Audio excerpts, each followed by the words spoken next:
Hello students, good evening. Learn 24 academy में आपका स्वागत है। देखिए स्टूडेंट्स, हम डेली बेस पे आपके लिए करंट अफेयर्स के टॉपिक लेकर आते हैं और ये जो करंट अफेयर्स के टॉपिक हैं ये सभी प्रतियोगिताओं में समान रूप से उपयोगी हैं, चाहे आप किसी भी एग्जाम की तैयारी कर रहे हो।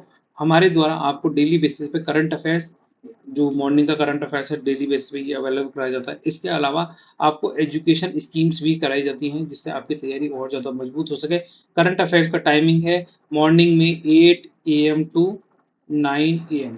ठीक है, सुबह के 8 बजे से 9 बजे के बीच में आपको करंट अफेयर्स के लेक्चर मिलते हैं और इवनिंग में गवर्नमेंट की स्कीम्स के लेक्चर मिलते हैं जिसका टाइमिंग है 7 PM टू 8 PM। ये दो टाइमिंग है, इस समय हमारे लेक्चर्स आते हैं जिससे आपकी तैयारी और ज़्यादा मजबूत हो सकती है। तो बिना देरी करे स्टार्ट करते हैं आज का लेक्चर। तो उससे पहले कर लेते हैं जो मॉर्निंग में क्वेश्चन दिए थे आपको वो देख लेते हैं। तो देखो, ये इवनिंग वाला लेक्चर था जिसे मुझे मॉर्निंग में अपलोड करना पड़ा था क्योंकि कल क्या था, इवनिंग में वो रिपीट टेलीकास्ट हो गया था दूसरा लेक्चर। ठीक है, तो थंबनेल ये था तो मैंने आज थोड़ा थंबनेल चेंज किया है, ये थोड़ा सा ध्यान रख सकता है। अब देखिए, आपको पता ही है current affairs and government schemes on education. तो जो भी टीचर्स के एग्जाम की तैयारी कर रहे हैं, जैसे केंद्रीय विद्यालय संगठन हो गया, नवोदय विद्यालय स्कूल्स हो गए, या एकलव्य मॉडल रेजिडेंशियल स्कूल्स हो गए, या फिर आप किसी भी टीचर्स के एग्जाम की तैयारी कर रहे हैं तो ये लेक्चर्स आपके लिए रामबाण साबित हो सकते हैं। इसके अलावा सभी प्रतियोगिता परीक्षाओं में समान रूप से उपयोगी है, तो ये थोड़ा सा ध्यान रख सकते हैं। हमने इस लेक्चर में किया था राष्ट्रीय आविष्कार अभियान। तो ये राष्ट्रीय आविष्कार अभियान जिसने भी नहीं देखा, इसको बहुत डिटेल में करवाया है, तो यहाँ से देख लीजिए जिससे आपकी तैयारी और ज़्यादा मजबूत हो सके। तो आज ये इसमें क्वेश्चन देखते हैं। देखो, पहला क्वेश्चन जो होमवर्क के लिए दिया था आपको, तो यहाँ पे पूछा गया है what is Callisto recently seen in news. तो ये जो आपने हाल ही खबरों में देखा होगा, कैलिस्टियो क्या है? तो ये बृहस्पति का चंद्रमा है, शनि का चंद्रमा है, आक्रामक पौधा है, यह प्राचीन सिंचाई तकनीक है। ठीक है, तो ना तो ये एंशियंट इरिगेशन टेक्निक है, ना ही ये इन्वेसिव प्लांट है, और ना ही ये सैटर्न मून है। तो ये क्या हो जाएगा? ये जुपिटर का मून है, ये बृहस्पति का चंद्रमा है। तो ऑप्शन आंसर क्या हो जाएगा? ऑप्शन नंबर ए हो जाएगा, यदि याद कर लें।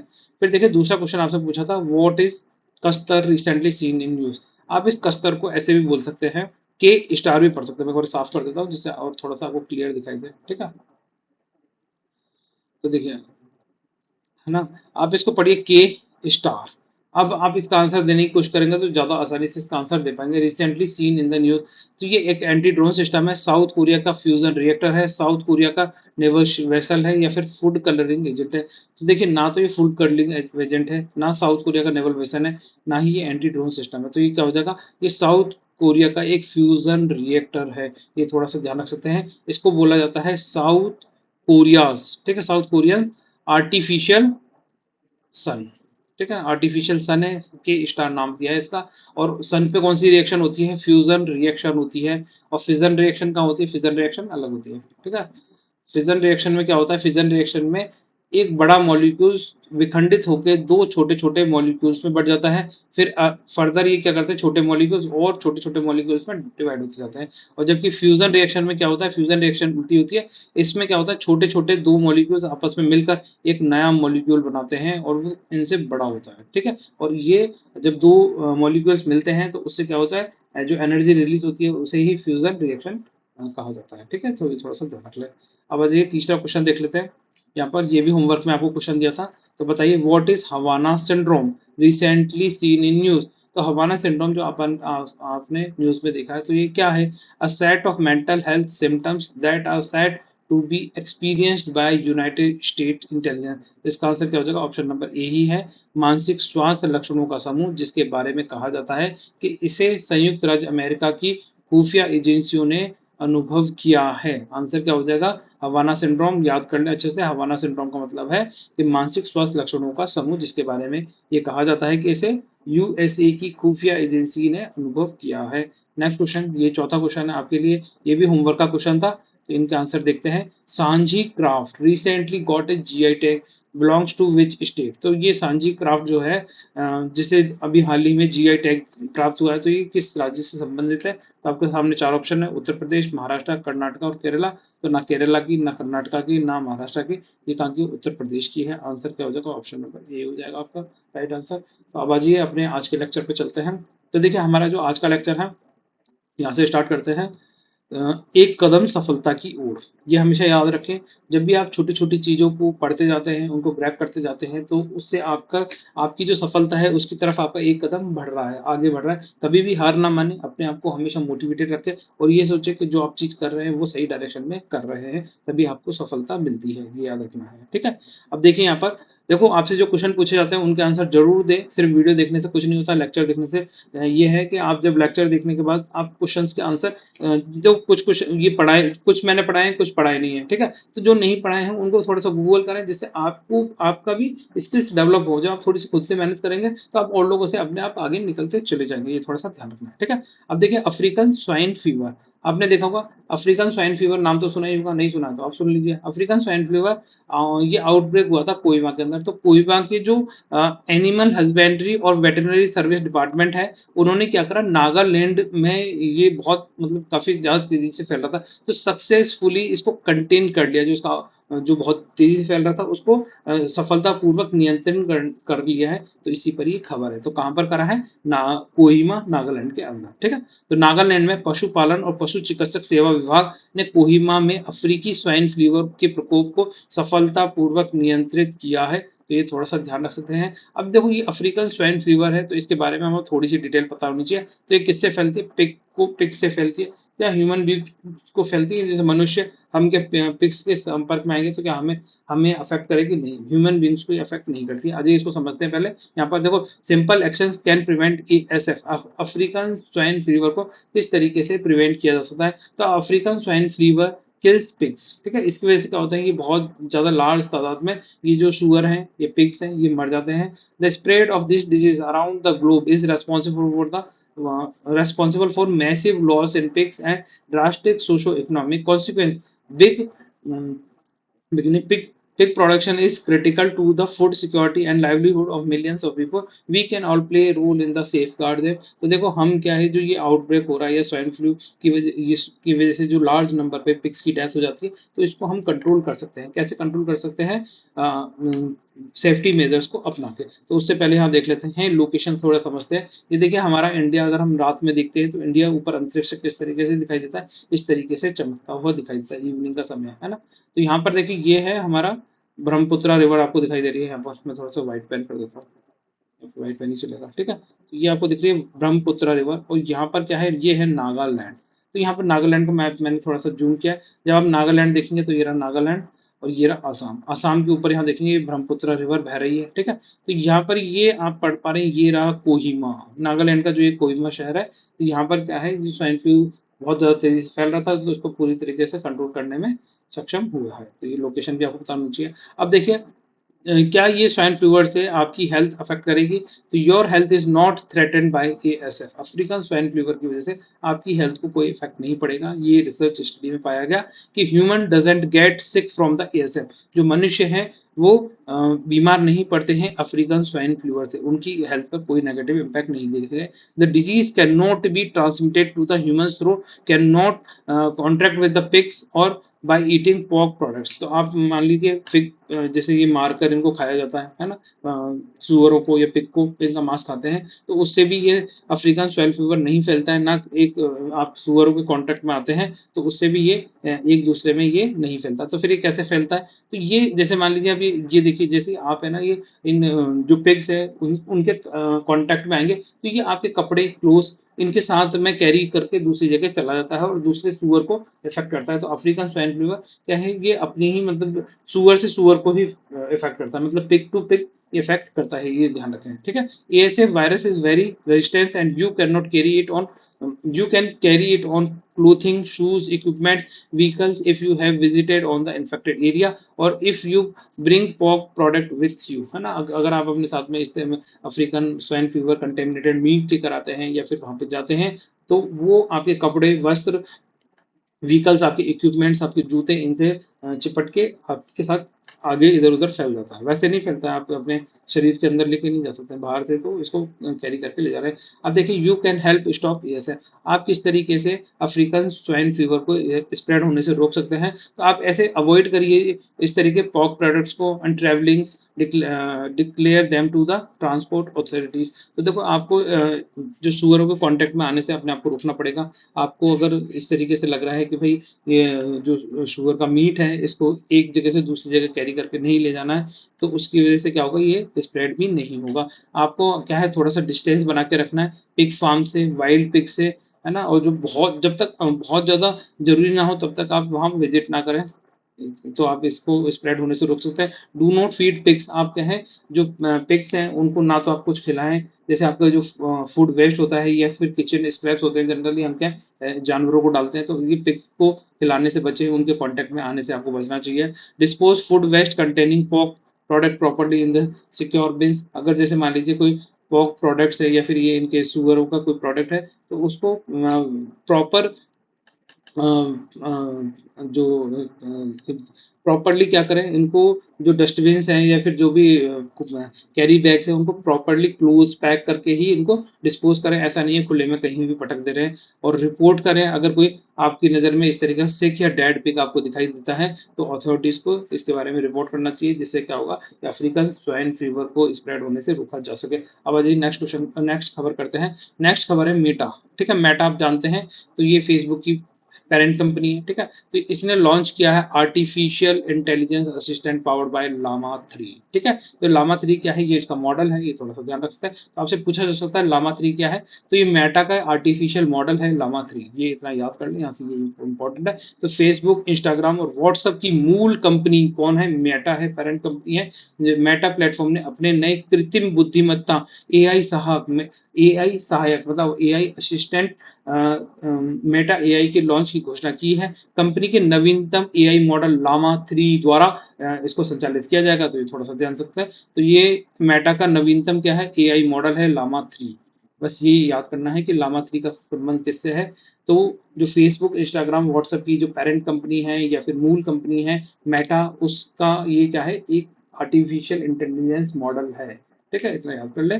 जो क्या करेगा, जो एक क्या है अत्यधिक बुद्धिमान और बहुत बहुत ज़्यादा जो अपने टारगेटेड जो लक्ष्य हैं या लक्ष्य उपयोगिता के लिए बहुत ज़्यादा सटीक कारगर साबित होगा आगे चलकर। तो ये थोड़ा सा देख सकते हैं, इसको लामा 3 याद रखना बस आपको, है ना।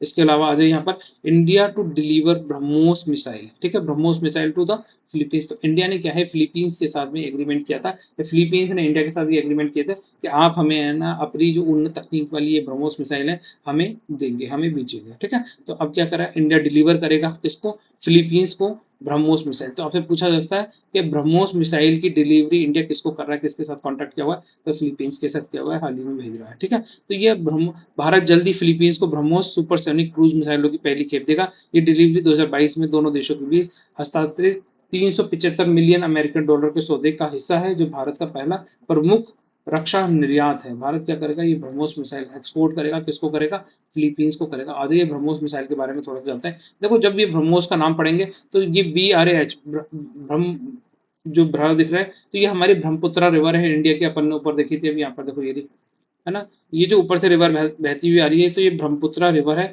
अब इसकी जो शुरू के 4 अक्षर है उससे तो इसका नाम ले लिया गया भ्र।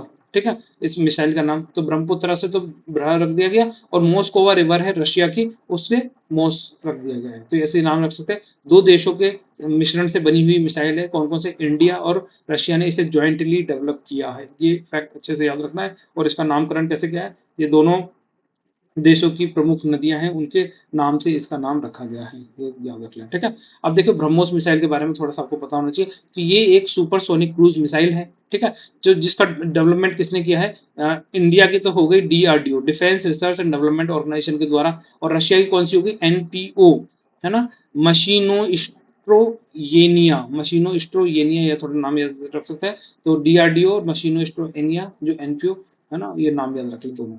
NPO मशीनो स्टोनिया रशिया की डिफेंस एजेंसी है, जो ये मिसाइल डेवलप करने का कार्य करती है। अब देखिए ये जो मिसाइल है इसको बहुत ज़्यादा हाईली कैपेबल बनाया गया है। ये जमीन, समुद्र और हवाई जहाज तीनों प्लेटफॉर्म से इसको लॉन्च किया जा सकता है। इसीलिए इसको क्या है दुनिया के अन्य देश हमसे परचेज करना चाहते हैं, क्योंकि ये बहुत ज़्यादा हाईली कैपेबल मिसाइलों में से एक मिसाइल है। ठीक है, इसकी क्षमता कितनी है, 290 किलोमीटर तक मारक क्षमता है, 300 किलोग्राम तक वजन अपने साथ कैरी करके ले जा सकती है, जिसे बोला जाता है 300 किलोग्राम वजन तक के पारंपरिक हथियार ले जाने में सक्षम है, और 2.8 मैक की गति से ये चल सकती है, तभी इसका नाम सुपरसोनिक है। सुपरसोनिक मतलब साउंड की स्पीड से बहुत ज़्यादा तेज चलती है, 2.8 मैक की स्पीड से चल रही है, तो सुपरसोनिक हो गई। ठीक है, मैक 2.8 ये याद रख लें। अब आइए नेक्स्ट खबर देख लेते हैं हम। IREDA opens gift city office. ठीक है, तो IREDA ने अपना एक ऑफिस ओपन किया है गिफ्ट सिटी के अंदर। ये गिफ्ट सिटी कई बार एग्जाम में पूछा गया, अभी हाल ही में अब पूछे जाते थे एग्जाम में, अब आगे भी पूछा जा सकता है, क्योंकि देखो जब कोई क्वेश्चंस रिपीटेड एग्जाम में पूछे जा रहे हैं तो वो थोड़े ब्रेक के बाद दोबारा आने लग जाते हैं, थोड़ा सा ध्यान रखें। गिफ्ट सिटी कहाँ लोकेटेड है, जल्दी से इसका आंसर कमेंट सेक्शन में लिखा, अभी हम 2 सेकंड में देख लेंगे। तो ये कहाँ पर है, गुजरात के अंदर है वैसे तो। अब देखिए, India renewable agency IREDA full form याद कर सकते हैं, has set up an office in the Gujarat international fintech city, जिसे गिफ्ट सिटी गांधीनगर में लोकेटेड है, इसके नाम से जाना जाता है। तो ये क्या काम करेगी, ये काम करेगी जो ये इसका मेजर काम ये रहेगा, विदेशी मुद्राओं में ऋण विकल्पों की पेशकश करने, प्राकृतिक हेजिंग को सक्षम करने, और हरित हाइड्रोजन और नवीनीकरण ऊर्जा परियोजनाओं के लिए वित्त पोषण लागत को काफी हद तक कम करने में विशेषज्ञ होगा, है ना। तो इसका मेजर ऑब्जेक्टिव क्या है कि ये रिड्यूस करेगी फाइनेंशियल कॉस्ट को, जो green hydrogen and renewable energy जो प्रोजेक्ट को लगाना चाहता है, तो वो यहाँ से क्या है फंड ले सकता है, उसको ये फंडिंग प्रोवाइड करने का कार्य करेगी। ये कदम भारत की महत्वाकांक्षी राष्ट्रीय हरित हाइड्रोजन मिशन के संदर्भ में विशेष रूप से महत्वपूर्ण है, जिसका लक्ष्य क्या है, 2030 तक 5 मिलियन मैट्रिक टन प्रति वर्ष से अधिक हाइड्रोजन का उत्पादन करना है। तो उसके लिए भी ये एक कारगर साबित होगी, ये थोड़ा सा ध्यान रख सकते हैं। तो यहाँ पर आपको क्या याद रखना है, यहाँ पर याद रखना है इंडिया का एक एम्बिशियस प्रोजेक्ट है, जिसका नाम है नेशनल ग्रीन हाइड्रोजन मिशन। तो नेशनल ग्रीन हाइड्रोजन मिशन में क्या करेंगे, वर्ष 2030 तक 5 million metric ton per year hydrogen का प्रोडक्शन करना है। तो इतना सा थोड़ा सा याद रख लें, इसको ज़्यादा डिफिकल्ट नहीं है, याद करने की कोशिश करेंगे, याद हो जाएगा। अब देखिए, हमारी जो IIT कानपुर है और AFMS की फुल फॉर्म क्या है, आर्म्ड फोर्स मेडिकल सर्विसेज, यहाँ पे लिखी हुई भी है, armed force medical services and Indian Institute of technology IIT Kanpur ने अभी दोनों ने मिलकर एग्रीमेंट साइन किया है। क्या साइन किया है कि ये दोनों मिलकर डेवलप करेंगे टेक्नोलॉजी, किस लिए, मॉनिटर करने के लिए जो सोल्जर्स की हेल्थ को, ऐसे सोल्जर्स जो क्या है टफ टेरेन में अपनी सर्विसेज देते हैं, उसकी वजह से उनकी जो हेल्थ है, मेंटल हेल्थ है, फिजिकल हेल्थ है, उस पर क्या हो नेगेटिव इम्पैक्ट देखने को मिलते हैं। जनरली आपने देखा होगा, अगर आप हाई एल्टीट्यूड पे चले जाएंगे तो वहाँ पे क्या है ऑक्सीजन की कमी हो जाती है, उसकी वजह से भी जो फिजिकल हेल्थ है उस पर, फिजिकल हेल्थ साथ मेंटल हेल्थ पे भी नेगेटिव इम्पैक्ट देखने को मिलते हैं। तो इसी चीज को मॉनिटर करने के लिए टेक्नोलॉजी डेवलप की जाएगी। कौन मिलकर करेंगे, IIT कानपुर और AFMS के द्वारा ये टेक्नोलॉजी डेवलप की जा रही है। तो ये थोड़ा सा ध्यान रख सकते हैं, बस इतना ही आपसे पूछा जा सकता है। अब देखिए फ्रेंड्स, नेक्स्ट खबर है यहाँ से एलन मस्क। तो ये जो एलन मस्क है, आप इनके बारे में जानते होंगे कौन है ये, ठीक है। अगर नहीं भी जानते तो आप धीरे धीरे जान जाएंगे, गूगल करिए, सब समझ में आ जाएगा। तो जो एलन मस्क है, ये क्या है, इंडिया में विजिट करने आ रहे हैं। तो ये एलन मस्क इंडिया में क्यों आ रहे हैं, क्या घूमने आ रहे हैं, किस पर्पज से आ रहे हैं। तो देखिए, हमारी जो इंडियन गवर्नमेंट है, उन्होंने क्या करा, 2024 के अंदर न्यू इलेक्ट्रिक व्हीकल पॉलिसी लेकर आई है, ठीक है। तो इस इलेक्ट्रिक व्हीकल पॉलिसी की वजह से ही एलन मस्क इंडिया में आ रहे हैं, ये आपको पता होना चाहिए। तो देखो, जो एलन मस्क है, इन्होंने अपनी स्पीच में क्या कहा है, इन्होंने कहा है, ये खुद भी कम पढ़े लिखे थे, इन्होंने जल्दी पढ़ाई ड्रॉप आउट कर दी थी, और उसके बाद में इन्होंने क्या सोचा, इन्होंने वो चीज सोची जो आम आदमी सोचने से कतराता है। इन्होंने क्या सोचा कि इन्होंने ये चीज सोची कि ये क्या कर सकते हैं दुनिया के लिए, समाज के लिए, क्या इन्वेंशन कर सकते हैं, क्या इनोवेटिव आइडिया कर सकते हैं। इन्होंने वो चीजें करी जो एक आम आदमी सोच भी नहीं सकता। अगर जैसे मान लीजिए एक स्पीच में, एक यूनिवर्सिटी की स्पीच में खड़े थे, और तब इन्होंने ये कहा था कि अगर आज जो हम चीज देख रहे हैं, अगर आज से जब हम एशियन टाइम में जाएंगे, तो वहां पर हम अगर ये चीज बोलेंगे कि हम यहाँ बैठे बैठे वहां उस बंदे से बात कर लेंगे, तो लोग आपको क्या कहेंगे, पागल समझेंगे। लोग आपको ये सोचेंगे ऐसा जादू हो ही नहीं सकता, या फिर उस चीज को जादू मानेंगे जो आज सारी चीजें हो रही हैं। तो यही सब चीज़ों को लेकर इन्होंने अपनी स्पीच में कहा था कि आप जो कुछ करना चाहते हैं अपने जीवन में वो करें, वो सोचें जो कोई नहीं सोच पा रहा है और उस चीज़ पर आगे बढ़ जाएँ, आप एक ना एक दिन आपको सफलता ज़रूर मिलेगी। इन्होंने सोचा कि हम जैसे मान लीजिए आपको पता है पेट्रोल डीज़ल की कारें चल रही थी, है ना? पेट्रोल डीज़ल के सारे व्हीकल चल रहे थे, तो ये इलेक्ट्रिक व्हीकल्स लेकर आए इसके बीच में। इन्होंने सोचा कि मार्स तक आपने कभी सोचा होगा मार्स मतलब मार्स पे इंसान को भेज देंगे वहाँ पे ट्रैवल करने, घूमने-फिरने। तो ये उसके लिए घूमने-फिरने का एक स्पेस एक्स करके इनकी एक प्रोग्राम चलता है। तो वो क्या करेगा, वो वहाँ तक आपको मार्स तक लेके जाएगा, दिखाएगा और फिर वापस लेकर आएगा मार्स से घुमा फिरा कर। तो इस तरीके की चीज़ें सोचिए जो एक आम आदमी सोच भी नहीं सकता है, ठीक है? तो अब क्या करें, एलन मस्क हमारे इंडिया में आ रहे हैं, तो ये न्यू इलेक्ट्रिक व्हीकल पॉलिसी क्या है, इसको देखते हैं, आ जाइए। तो देखो उम्मीद है कि मास्क जो एलन मस्क जब देश में आएँगे तो 2 से 3 अरब डॉलर का निवेश की घोषणा करेंगे। क्यों करेंगे? क्योंकि देखो हमारी जो इलेक्ट्रिक व्हीकल पॉलिसी है, उसमें ये कहा गया है मार्च 2024 में भारत की एक नई ईवी पॉलिसी आई, जिसमें ये कहा गया है जो कार निर्माता कंपनियाँ हैं, वो 500 मिलियन का निवेश कर रहे हैं और एक कारखाना स्थापित अगर इंडिया में करते हैं, तो जो इम्पोर्ट टैक्सेस हैं, वो 15% से लेके 100% तक उनको कम कर दिया जाएगा। और इसी वजह से क्या कर रहे हैं, ये इंडिया में आ रहे हैं, यहाँ पर नई फैक्ट्रीज और शोरूम्स के लिए लोकेशंस यहाँ पर सर्च करेंगे, जिसकी वजह से क्या होगा, यहाँ पर ये इन्वेस्टमेंट भी लेकर आएंगे।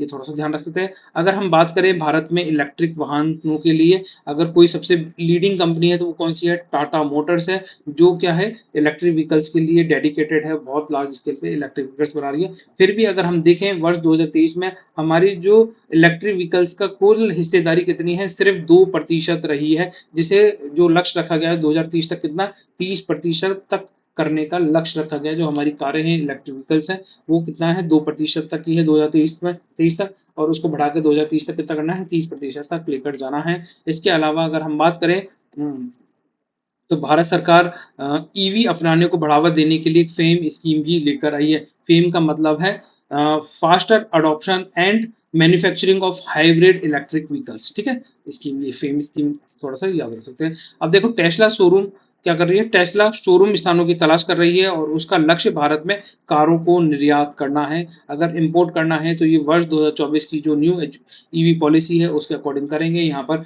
500 मिलियन डॉलर का सेटअप करेंगे, साथ साथ यहाँ पर उसके उसके अलावा 500 मिलियन के अलावा एक नई फैक्ट्री भी खोलेंगे। तो क्या होगा, ये जो इम्पोर्ट टैक्सेस हैं वो रिड्यूस कर दिए जाएंगे, तो उससे काफ़ी ज़्यादा फायदा होगा कंज्यूमर को भी और मैन्युफैक्चरर को भी, दोनों को, ठीक है? अब आ जाइए नेक्स्ट खबर क्या है, तो नेक्स्ट खबर है आपकी यहाँ से, व्हाट इज ओरोन। ओरोन और मार्स 2 क्या है, आपसे पूछा जा सकता है ये ओरोन क्या है या मार्स 2 क्या है, तो आप सोचेंगे ओरोन एक मार्स मिशन है, नहीं ऐसा गलत हो जाएगा, ये आपको बिल्कुल प्रॉपर पता होना चाहिए। तो ये इजराइल के द्वारा जो आयरन डोम सिस्टम है उसका एक पार्ट है ये, ठीक है? तो ये क्या करता है, सर्विलेंस का काम करता है, निगरानी करने का काम करता है। अगर कोई बाहर से मिसाइल आ रही है जो दुश्मन दुश्मन की कोई मिसाइल है या फिर दुश्मन का कोई प्लेन है, फाइटर प्लेन, तो उसको ये डिटेक्ट करने का कार्य करती है, एक सर्विलेंस व्हीकल है। ये क्या है, एक स्टील्थ एयरक्राफ्ट है, एडवांस स्टील्थ एयरक्राफ्ट इसको बोल सकते हैं आप, ठीक है? एक सेकंड में ब्लैक कर देता हूँ इसको, पेन को, है ना? तो ये क्या है, an an advance stealth aircraft है, जो क्या है इक्विप्ड है आर्टिफिशियल इंटेलिजेंस से लैस है पूरी तरीके से। इसमें जो टेक्नोलॉजी लगाई गई है वो कैसी है, आर्टिफिशियल इंटेलिजेंस, खुद से ये कार्य करता रहता है, खुद से ये एक ह्यूमन बीइंग की तरह सोचता है, ठीक है? Played a crucial role in helping Israel detect. तो ये क्या है, इजराइल पर ईरान ने क्या है एक मिसाइली हमला किया, मिसाइल का हमला किया, जिसे इस ये मार्स 2 है या फिर ओरोन है, इस मिसाइल इस सिस्टम ने इस जो ईरान की मिसाइल को डिटेक्ट कर लिया और इजराइल पे हमला होने से इसको रोक दिया। तो इसीलिए ये चर्चाओं का विषय हो गया। तो artificial the aircraft known as the Heron, इस एयरक्राफ्ट को किस नाम से जाना था, ओरोन, या फिर multi mission airborne reconnaissance and surveillance system MARS 2। तो ये पूरा नाम अच्छे से याद करना है, काफी ज्यादा इंपॉर्टेंट है, यहाँ से आपके एग्जाम में क्वेश्चन पूछा जा सकता है। जिसकी प्राइस कितनी है, करीब करीब 8,200 करोड़ रुपए पड़ेगी, and is one of the most resourceful and the compact stealth plane in the world. ये थोड़ा सा ध्यान रखें। अब आ जाइए यहाँ पर करते हैं क्वेश्चन। तो पहला क्वेश्चन है ये आपके लिए होमवर्क का, तो आपको इनका आंसर कमेंट सेक्शन में लिखना है। तो पहला है निर्णय समर्थन प्रणाली, जिसे DSS, जिसे हाल ही में समाचारों में देखा गया, किस संस्थागत संगठन द्वारा खोजा गया है? इंग्लिश में बोले तो decision support system recently seen in news is discovered by which institutional organisation? तो Indian Institute of Tropical Meteorological Pune, Indian Institute of Science, Indian Institute of Management या फिर Saha Institute of Nuclear Physics के द्वारा इसको खोजा गया। तो जल्दी से इसका आंसर कमेंट सेक्शन में लिखें। क्वेश्चन नंबर 2 हो जाएगा आपके लिए, ये भी होमवर्क का क्वेश्चन है। बताइए, Barsana biogas project which was seen in the news is situated in which state? Rajasthan, Uttar Pradesh, Madhya Pradesh या तमिलनाडु? बरसाना बायोगैस परियोजना जो खबरों में थी किस राज्य में स्थित है? राजस्थान में, उत्तर प्रदेश में, मध्य प्रदेश में या तमिलनाडु में? तो इसका आंसर कमेंट सेक्शन में जरूर लिखें। तो फिर स्टूडेंट मिलते हैं नेक्स्ट लेक्चर में, तब तक के लिए बाय। आप सब लोग खुश रहें, अपना ध्यान रखें। आपकी कोई भी प्रॉब्लम्स है, कोई सजेशंस है तो आप कमेंट सेक्शन में लिख सकते हैं। इसके अलावा अगर आप टेस्ट सीरीज से रिलेटेड कोई भी जानकारी चाहते हैं तो आप मुझे व्हाट्सअप कर सकते हैं 8118816110 पर, ठीक है, जिसमें आपसे इसी तरीके के क्वेश्चन पूछे जाते हैं जो education based and computer based question हैं। तो यहाँ से आपकी जो तैयारी, मतलब जीके के क्वेश्चन हैं, एजुकेशन बेस्ड क्वेश्चन है और कंप्यूटर के क्वेश्चन, जिससे आपकी तैयारी और ज़्यादा मजबूत हो सके। हमारा फोकस इसी पर है, जो हम पढ़ा रहे हैं वो इतना सटीक हो कि जो आपके एग्जाम में डायरेक्ट क्वेश्चन वहां से आपको देखने को मिल सके, ठीक है। तो फिर स्टूडेंट मिलते हैं नेक्स्ट लेक्चर में, तब तक के लिए बाय। आप सब लोग खुश रहें, अपना ध्यान रखें और हमेशा पॉजिटिव माइंडसेट के साथ आगे बढ़ें। जो भी काम करें उसमें पॉजिटिव रहें। फिर जब आप उसको पॉजिटिव फीलिंग्स के साथ करेंगे ना तो आपको खुद को एनर्जेटिक लगेगा, अच्छा लगेगा और मजा भी आएगा उस काम को करने में। और जिस काम को करने में आपको मजा आता है उसी वही काम आपको आगे लेकर के है तरक्की के राह पर लेकर जाता है। कुछ ना कुछ अपने जीवन में जरूर करते रहे, नहीं तो पीछे मुड़कर यही सोचना पड़ता है कि भाई मैं क्या कर सकता था और मैंने क्या किया, ऐसा नहीं सोचें। तो फिर इसके लिए आपको क्या है, मेहनत करनी ही पड़ेगी। तो फिर स्टूडेंट मिलते हैं नेक्स्ट लेक्चर में, तब तक के लिए बाय। आप सब लोग खुश रहें, अपना ध्यान रखें।